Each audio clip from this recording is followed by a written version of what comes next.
Bonjour tout le monde. Nous avons l'honneur, moi Anas Borji et ma collègue Souad Larij, de vous offrir une brève explication à propos WordPress. Comment il fonctionne, comment l'utiliser librement, rapidement, légèrement avec des paramètres et des fonctionnalités réfléchies ainsi qu'un noyau extraordinairement adaptable. WordPress est une plateforme de publication personnelle puissante avec de nombreuses fonctionnalités conçues pour rendre votre expérience de publication sur Internet aussi simple, plaisante et agréable que possible. Alors WordPress est bien connu comme étant facile à installer. Dans la plupart des cas, installer WordPress est une opération très simple, sachant qu'il y a deux différents types d'installation, une installation traditionnelle avec un hébergement et l'installation à travers un serveur local. Si vous disposez d'un ordinateur suffisamment puissant et d'assez de bande puissante grâce à votre connexion à Internet, et vous souhaiterez peut-être éviter certaines charges d'hébergement en utilisant votre propre ordinateur comme serveur, ce tutoriel vous montre comment configurer un environnement serveur et installer WordPress sur votre ordinateur personnel. Avant de mettre en ligne votre projet WordPress, il est utile de créer une maquette de WordPress en local. Et pour cela, je ne peux que vous conseiller un logiciel gratuit qui va vous permettre d'installer WordPress en local. C'est WompServer. Mais avant de vous lancer dans cette aventure, il va falloir suivre ces instructions. Tout d'abord, quelques explications pourquoi installer WordPress en local. Plusieurs réponses. Vous allez pouvoir tester sans modération tous les plugins, thèmes et extensions sans aucun souci. Deuxièmement, votre installation WordPress sera très rapide, seulement bridée par la puissance de votre ordinateur, ainsi que vous n'avez pas le souci de protéger votre site car il n'est pas en ligne et donc inaccessible. Bon, passons aux choses sérieuses. Tout d'abord, vous devez télécharger WompServer. Pour ça, faites une recherche sur votre moteur de recherche, ici, et vous cliquez sur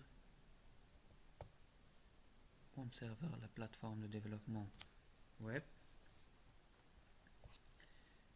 et vous cliquez sur télécharger. Ensuite, dès que vous avez cliqué sur un des deux boutons, une fenêtre pop-up s'ouvre pour vous demander vos coordonnées. Deux solutions. Soit vous remplissez le formulaire, soit vous cliquez directement sur le lien bien caché ici. Passez au téléchargement direct. Alors,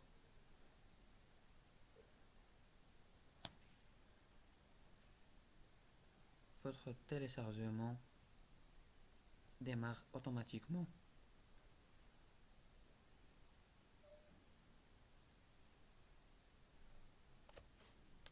On va le sauvegarder. Alors, dès que votre téléchargement est terminé, vous pouvez lancer l'installation. Alors, on va lancer l'installation. Faire oui.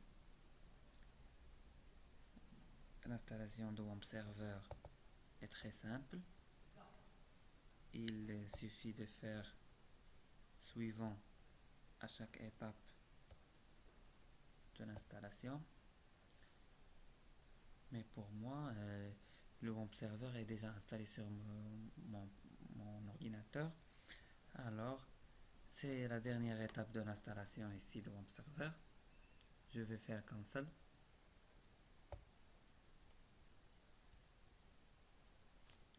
Ici. Une fois l'installation terminée, lors de la dernière étape, le logiciel va s'ouvrir automatiquement et se placer dans la barre des tâches. Tout d'abord, l'icône sera rouge, ensuite orange et enfin vert. Nous devons maintenant configurer WompServer. Pour cela, on va faire un double-clic sur l'icône ici. Et ensuite, oui. Faites maintenant un clic gauche sur l'icône de WompServer et cliquez sur Localhost. Vous allez ainsi ouvrir une page d'internet avec les paramètres de WompServer que vous voyez. Et si vous voyez cet écran, votre installation est terminée. Pour installer WordPress en local, nous devons créer une base de données, puisque WordPress fonctionne nécessairement avec une base de données. Dans l'écran localhost, vous cliquez sur PHP MyAdmin et vous ouvrez ainsi l'écran de gestion de vos bases de données ici. Vous devez maintenant créer votre base de données. Pour cela, cliquez ici. Moi, je vais la nommer WordPress.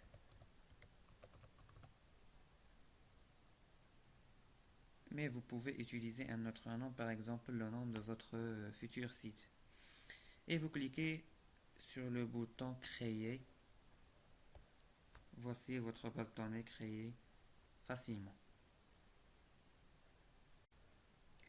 Alors, ensuite, vous devez dans un premier temps télécharger la dernière version de WordPress. Rendez-vous sur votre moteur de recherche.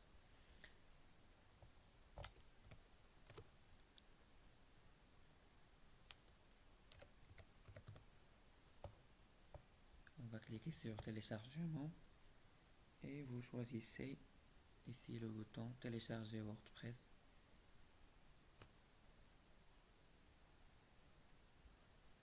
On va l'enregistrer et une fois le téléchargement terminé, vous ouvrez le fichier .zip. Alors ce fichier contient un répertoire WordPress.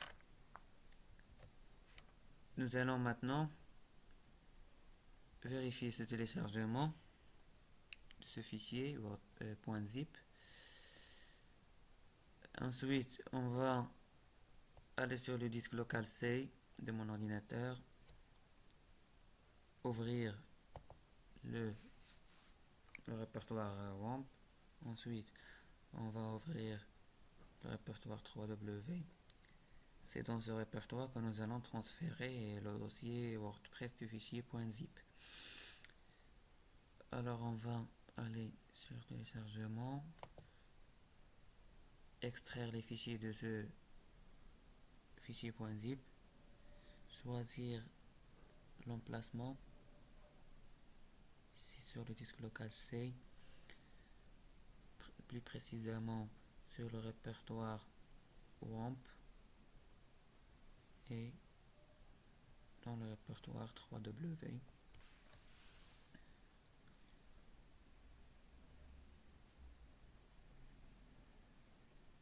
Alors le contenu du répertoire WordPress va être transféré sur le disque local C de mon ordinateur. Maintenant, nous allons ouvrir notre page localhost.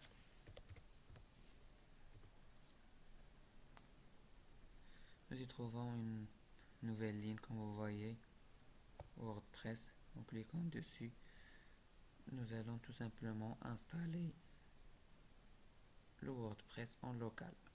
On va cliquer c'est parti. Et la suite se passe comme une installation normale de WordPress. Notre base de données s'appelle WordPress. L'identifiant, on va mettre root. On va laisser le champ de mot de passe vide. L'adresse de la base de données, toujours localhost. Et on va cliquer sur envoyer.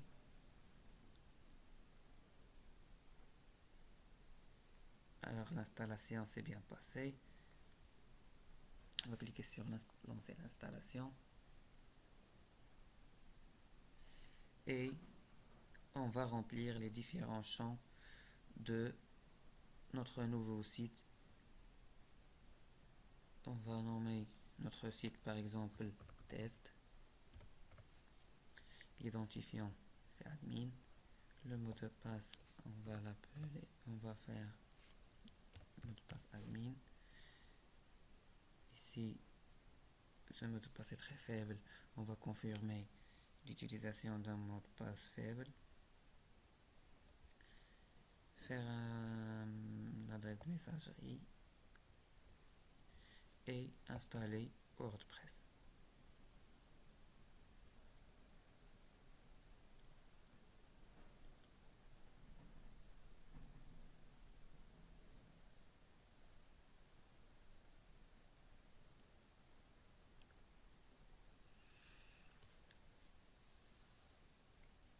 Alors, on va se connecter.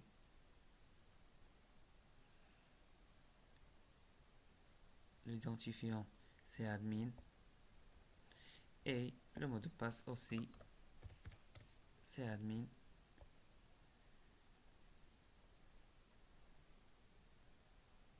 Cliquez sur se connecter. Et voilà, vous êtes dans le tableau de bord de votre site WordPress. Vous pouvez accéder au site avec l'URL localhost/WordPress. Et voilà, vous venez d'installer WordPress en local avec WAMP Server.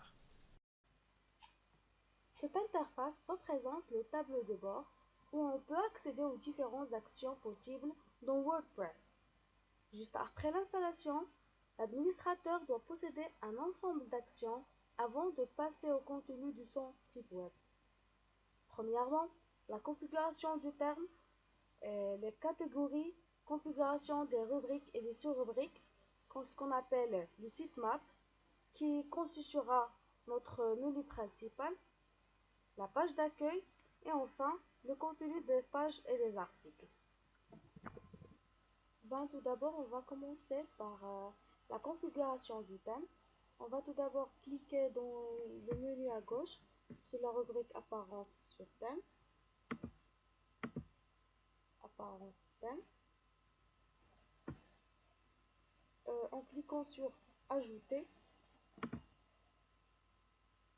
vous pouvez soit uploader un thème, soit en choisir un déjà présent dans cette page.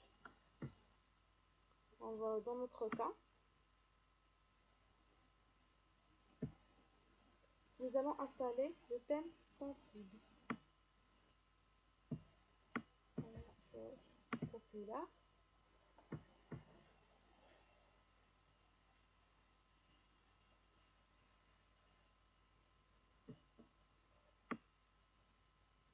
Il est simple.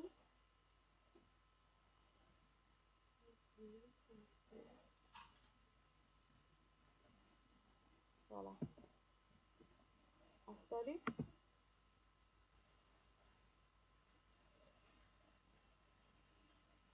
L'installation du thème prendra quelques minutes ou secondes selon votre connexion Internet. Une fois terminé, vous pouvez donc activer le thème et passer aux étapes suivantes.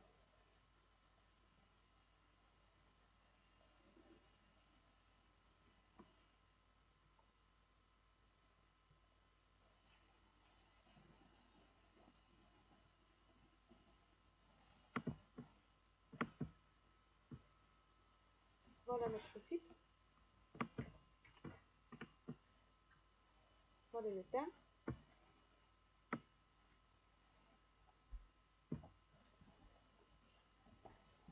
Donc on va passer création des catégories. En cliquant dans le menu à gauche sur la rubrique article sur catégorie. Article, catégorie. On va commencer par créer nos articles. Par exemple HTML. Identifiant par défense HTML minuscule sans espace. Ajouter cette catégorie. Une autre, par exemple CSS.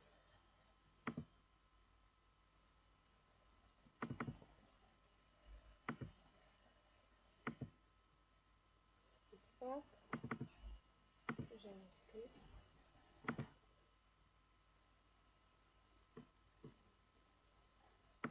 Mais voilà. On n'a aucun parent. Ils sont indépendants l'un de l'autre.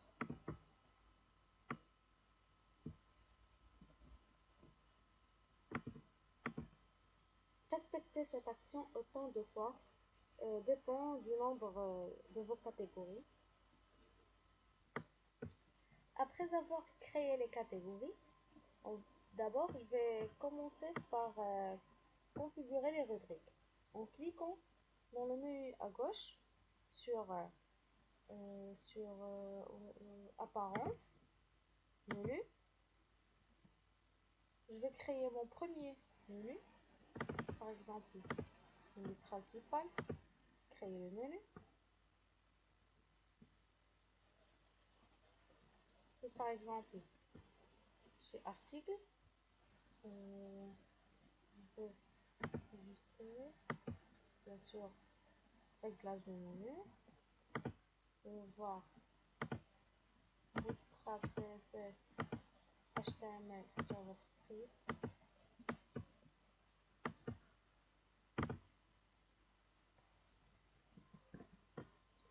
Enregistrer, ajouter un menu, ajouter un menu.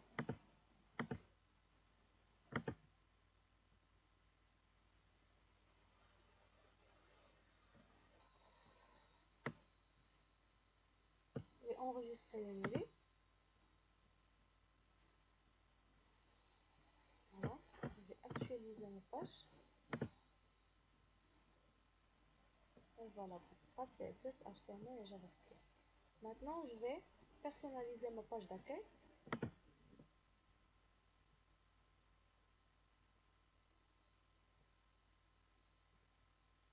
Voilà. Je peux, page d'accueil. Bonjour tout le monde. Je peux la laisser. En premier.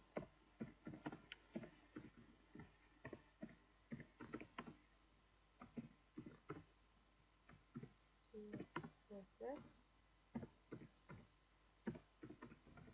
Par exemple. Je vais donner c'est quoi par exemple WordPress. J'ai déjà affiché que c'est fait. Enregistrer et publier.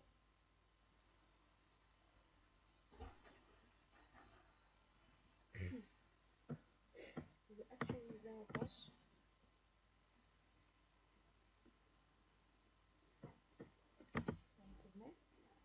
Je peux bien sûr changer la couleur de mon site. C'est pour ça. L'entête. Je peux ajouter une image. Choisir. Voilà. Poster.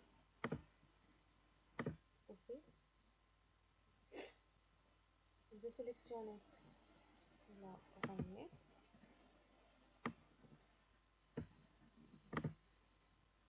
Encadrer l'image.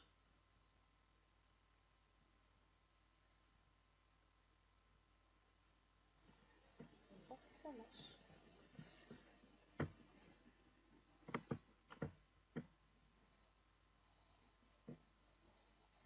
Ah, je dois enregistrer et publier, puis actualiser ma page.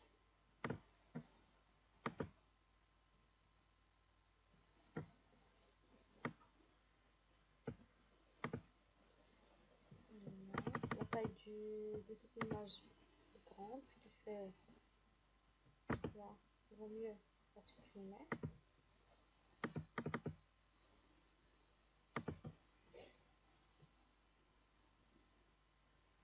Masquer l'image, enregistrer, publier.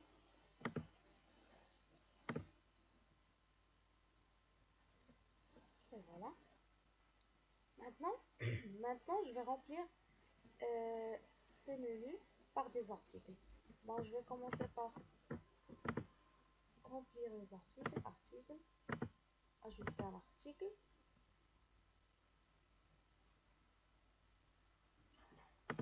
Par exemple,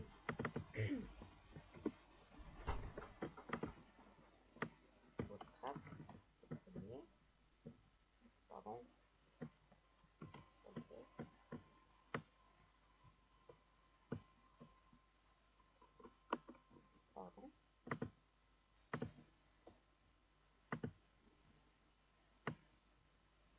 article.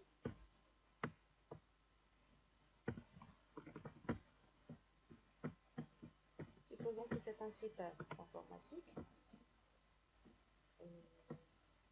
Je vais l'affecter à une catégorie en abstrait et billet.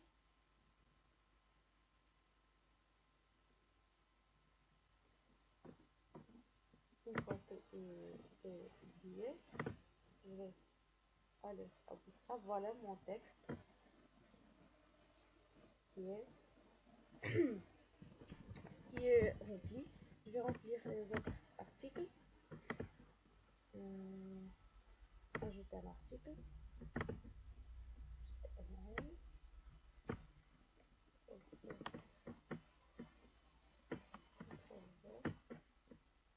avec un article par exemple.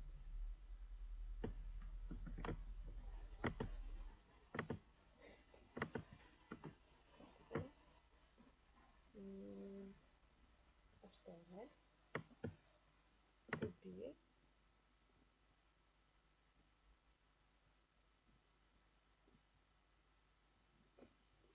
Je vais vérifier mon site.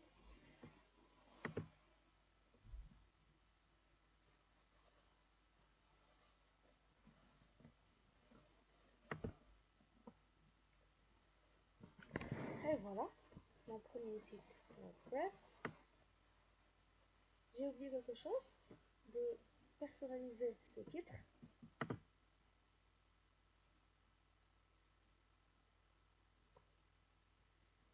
Identité du site. Utilisant par exemple mon site, mon premier, en fait,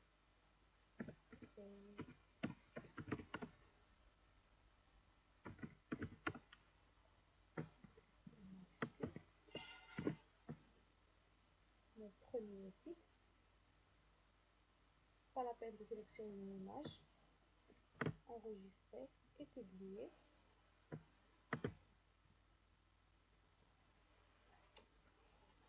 Et ici, on a terminé.